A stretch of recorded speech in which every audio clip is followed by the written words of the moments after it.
Assalamualaikum warahmatullahi wabarakatuh.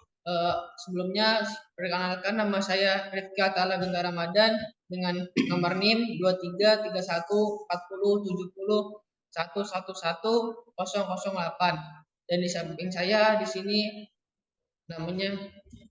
Perkenalkan nama saya Fadilian Risdianto dengan NIM 23314070111105.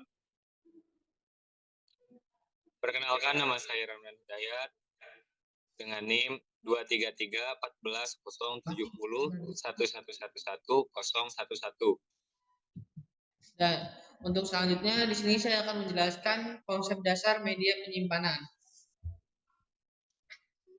Yang pertama, pengertian media penyimpanan data. Komputer data storage, penyimpanan data komputer adalah media yang digunakan dengan fungsi untuk menyimpan berbagai macam data digital yang tersedia pada perangkat komputer dengan waktu tertentu. Media penyimpanan data dapat dibagi menjadi dua, yaitu penyimpanan data internet, internal dan eksternal. Dan media penyimpanan data internal meliputi ROM, RAM, dan cache. Media penyimpanan data eksternal meliputi media penyimpanan magnetik, media penyimpanan optikal, dan media penyimpanan awan, cloud atau storage. Untuk selanjutnya, macam-macam penyimpanan data internal. Yang pertama ada ROM, Read Only Memory. ROM adalah memori yang hanya bisa dibaca saja, tidak dapat dirubah dan dihapus karena sudah diisi oleh pabrik pembuat komputer. ROM berfungsi untuk menyimpan program operasi komputer seperti program BIOS dan program booting. Yang kedua ada RAM, Random Access Memory. RAM adalah memori yang dapat diakses oleh secara random, acak. RAM berfungsi untuk menyimpan program yang kita olah untuk sementara waktu. Yang ketiga ada cache. Cache adalah memori berukuran kecil yang berkecepatan tinggi dan berfungsi untuk menyimpan sementara instruksi data informasi yang diperlukan prosesor. Dan untuk selanjutnya ada macam-macam media penyimpanan data eksternal. Yang pertama penyimpanan magnetik, yang kedua penyimpanan optical of disk, yang ketiga penyimpanan awan atau cloud storage. Dan untuk selanjutnya penyimpanan magnetik. Media penyimpanan yang termasuk dalam penyimpanan sekunder storage yang paling banyak dipakai pada sistem komputer modern. Kelebihannya, kapasitas penyimpanan pada media ini lebih besar daripada penyimpanan lainnya, bahkan sudah mencapai petabyte dan kecepatan aksesnya datanya tinggi. Kekurangannya, harga lebih mahal jika dibandingkan dengan media penyimpanan lainnya. Cara kerjanya, pada saat disk digunakan, motor drive berputar dengan kecepatan yang sangat tinggi. Ada sebuah firmware head yang ditempatkan di atas permukaan piringan tersebut. Permukaan disk terbagi atas beberapa track yang masih terbagi lagi menjadi beberapa sektor. Dan untuk selanjutnya akan dijelaskan oleh Fadil. Yang selanjutnya adalah macam-macam magnetic disk. Yang pertama adalah disket atau floppy disk. Pada tahun 1969 ukurannya masih 8 inci, hanya bisa read only dan dapat menyimpan cuma 80 kilobyte saja. 4 tahun kemudian ukurannya menjadi 3 inci, bisa menyimpan 256 kilobyte dan juga readable atau bisa ditulis ulang. Yang kedua adalah hard disk. Hard disk merupakan media penyimpanan data luar atau external storage yang berfungsi menyimpan data atau program dalam kapasitas yang besar. Kapasitas penyimpanan hard disk bisa mencapai 1 terabyte atau sekitar 1000 GB. Yang ketiga adalah flash disk. Flash disk dihubungkan pada komputer melalui USB. Flash disk akses datanya relatif lebih cepat, hampir sama dengan hard disk. Kapasitasnya bervariasi mulai dari 64 MB, 128 MB, 512 MB dan seterusnya. Memori yang keempat adalah memory card, media penyimpanan yang banyak dipakai pada peralatan komputer dan elektronik seperti kamera digital, laptop, handphone, iPod, serta video game konsol. Selanjutnya adalah penyimpanan optikal. Media yang menyimpan data komputer yang dapat ditulis dan dibaca dengan menggunakan laser bertenaga rendah. Kelebihannya, beratnya lebih ringan dari beberapa media penyimpanan magnetic disk dan mempunyai kekurangan yaitu kapasitas memorinya lebih kecil dari magnetic disk dan jika tergores maka resikonya data tidak akan terbaca. Cara kerjanya, media penyimpanan tersebut berputar dengan sangat kencang. Putaran tersebut dapat mempengaruhi kecepatan tersebut data dengan membaca data melalui optik yang berada pada perangkat pembacaannya. Macam-macam optical disk. Yang pertama adalah CD atau compact disk. Laser atau laser optical disk merupakan jenis piringan optik yang pertama kali muncul. Pembacaan dan penulisan data pada piringan ditangani melalui sinar laser. Di pasaran terdapat sedikitnya 3 macam piringan optik berbeda yang ditawarkan sesuai dengan kebutuhan, yaitu CD-ROM, CD-worm, dan CD rewardable. Yang kedua adalah DVD atau digital video disc. DVD adalah generasi lanjutan dari media optical disc. DVD memiliki kapasitas yang jauh lebih besar daripada CD-ROM biasa, yaitu mencapai 9 GB. Selanjutnya akan dijelaskan oleh Ramdan. Oke, yang selanjutnya adalah penyimpanan awan atau cloud storage. Media ini masih tergolong baru. Media ini juga bersifat online dan tidak menggunakan kapasitas data memori pada perangkat karena mereka menggunakan penyimpanan yang terdapat pada internet. Untuk kelebihan cloud storage yaitu tidak memerlukan perangkat untuk menyimpan data. Kekurangannya itu sering terjadi kesalahan pada server dengan resiko data akan hilang dan juga dikenakan akses koneksi data. Cara kerjanya cloud storage yaitu dapat menyimpan data pada media ini yang diharuskan untuk mengunggah file tersebut dan untuk mengambil data tersebut kita harus mengunduh file tersebut juga. Yang media pemrosesan komputer. Proses device pada komputer adalah perangkat keras yang berfungsi untuk memproses dan mengolah data yang diberikan oleh peralatan input, kemudian dikeluarkan dalam bentuk informasi ke dalam peralatan output yang akan diterima oleh manusia. Peralatan proses ini terdiri dari beberapa komponen perangkat keras komputer yang saling berhubungan satu sama lain.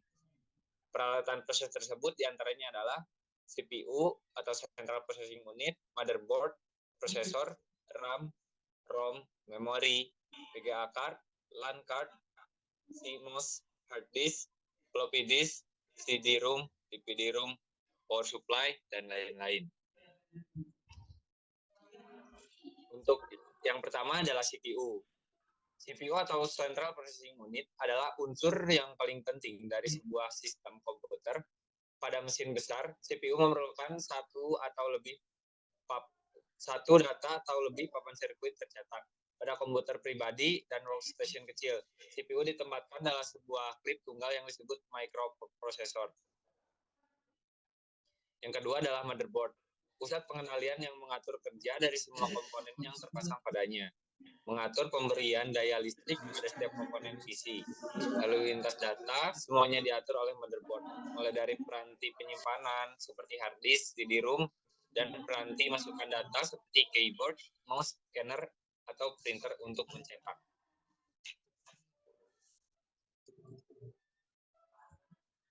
Dan untuk selanjutnya, media komunikasi data. Komunikasi data adalah terjadinya pertukaran data antara dua komputer atau dua pihak. Misal dalam komunikasi antara dua komputer, berikut elemen-elemen terjadi komunikasi. Yang pertama ada source, sumber. Alat ini membangkitkan data sehingga dapat ditransmisikan. Contoh, telepon dan PC, personal komputer. Yang kedua ada transmitter, pengirim. Biasanya data yang dibangkitkan dari sistem sumber tidak ditransmisikan secara langsung dalam bentuk aslinya. Sebuah transmitter cukup memindah dan menandai informasi dengan cara yang sama seperti menghasilkan sinyal. Sinyal elektromagnetik yang dapat ditransmisikan melewati beberapa sistem transmisi berurutan. Yang selanjutnya, yang ketiga ada transmisi sistem. Sistem transmisi berupa jalur transmisi tunggal, single transmission line atau jaringan kompleks. Kompleks network yang menghubungkan antara sumber dengan destination tujuan. Jalur transmisi dapat berupa kabel optik, koaksial, UTP atau STP, radio frekuensi. Keempat ada receiver penerima. Receiver menerima sinyal dari sistem transmisi dan menggabungkannya ke dalam bentuk tertentu yang dapat ditangkap oleh tujuan. Yang kelima, destination tujuan, menangkap data yang dihasilkan oleh receiver. Untuk selanjutnya ada komunikasi komputer dan jaringan komputer. Yang pertama ada protokol. Protokol merupakan suatu rangkaian aturan yang membawai proses pertukaran data atau mengizinkan terjadinya komunikasi dan berpindahan data di antara dua perangkat atau lebih komputer. Elemen-elemen kunci untuk sebuah protokol adalah sebagai berikut. Yang pertama ada sintaks, meliputi segala sesuatu yang berkaitan dengan format data dan level-level sinyal. Yang kedua ada semantics, meliputi informasi kontrol untuk koordinasi dan pengendalian kesalahan, mengacu pada maksud setiap dissection bit. Dengan kata lain adalah bagaimana bit-bit tersebut terpola untuk dapat terjemahkan. Yang ketiga ada timing, meliputi kesesuaian urutan dan kecepatan, mengacu pada dua karakteristik, yakni data harus dikirim dan beberapa cepat data tersebut dikirim. Dan untuk selanjutnya akan dijelaskan oleh Fadil. Oke, selanjutnya adalah komunikasi komputer dan jaringan komputer. Yang kedua, arsitektur komunikasi komputer. Keterhubungan antara elemen-elemen yang dibutuhkan untuk dapat melakukan komunikasi data dalam sistem komputer. Contohnya, A. Komunikasi antara software aplikasi komputer kabel. Yang B. Arsitektur sistem komputer yang berasas vendor atau produsen. Memiliki dua jenis, yaitu SNA, System Network Architecture oleh IBM, dan yang kedua adalah DNA, DEC Network Architecture oleh DIC. Yang ketiga, arsitektur yang tidak berdasarkan vendor seperti OSI, Open System Interconnection. Dan yang satunya adalah TCP/IP atau Transport Communication Protocol atau Internet Protocol. Transmisi data. Kesuksesan transmisi data tergantung pada dua faktor, yaitu noise sinyal yang ditransmisikan dari karakteristik media transmisi. Media transmisi dapat digolongkan sebagai guided atau unguided. Model referensi OSI atau Open System Interconnection. OSI menggambarkan bagaimana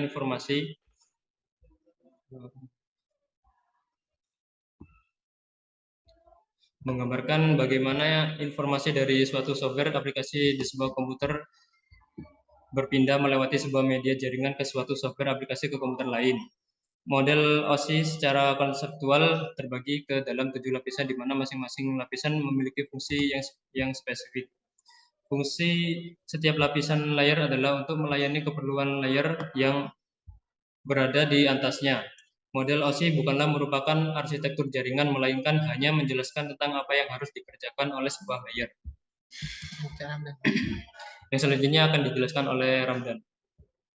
Oke, di sini untuk setiap layernya, yaitu yang layer pertama adalah physical, layer kedua adalah data link, layer ketiga adalah network, layer 4 adalah transport, layer 5 adalah session, layer 6 adalah presentation, dan layer terakhir yaitu application. Yang menurut istilah yang sangat umum dapat dikatakan bahwa komunikasi meliputi 3 hal, yaitu aplikasi, komputer, dan jaringan. Salah satu contoh mengenai aplikasi adalah operasi transfer file. Aplikasi yang dijalankan di komputer sering mendukung aplikasi simulation ganda. Komputer dihubungkan dengan jaringan dan data yang dipindahkan atau ditransfer melalui jaringan dari suatu komputer ke komputer yang lain. Jadi, proses pengalihan data dari satu aplikasi ke aplikasi itu, kemudian dimasukkan data tersebut ke aplikasi yang dimaksud dalam komputer. Dengan konsep-konsep seperti ini, dipikirkan kita wajar saja bila tas komunikasi di web menjadi 3 lapisan yang terdiri dari satu network access layer, transport layer, dan application layer. Network access layer berkaitan dengan next slide. Network access layer berkaitan dengan perpindahan data di antara komputer dengan jaringan di mana jaringan tersebut dihubungkan. Komputer yang melakukan proses pengiriman harus melengkapi jaringan dengan alamat komputer yang hendak dituju, agar jaringan tersebut dapat mengerahkan data menuju tujuan yang dimaksud. Akhirnya, lapisan aplikasi atau application layer ini berisikan logik yang diperlukan untuk mendukung berbagai jenis aplikasi user.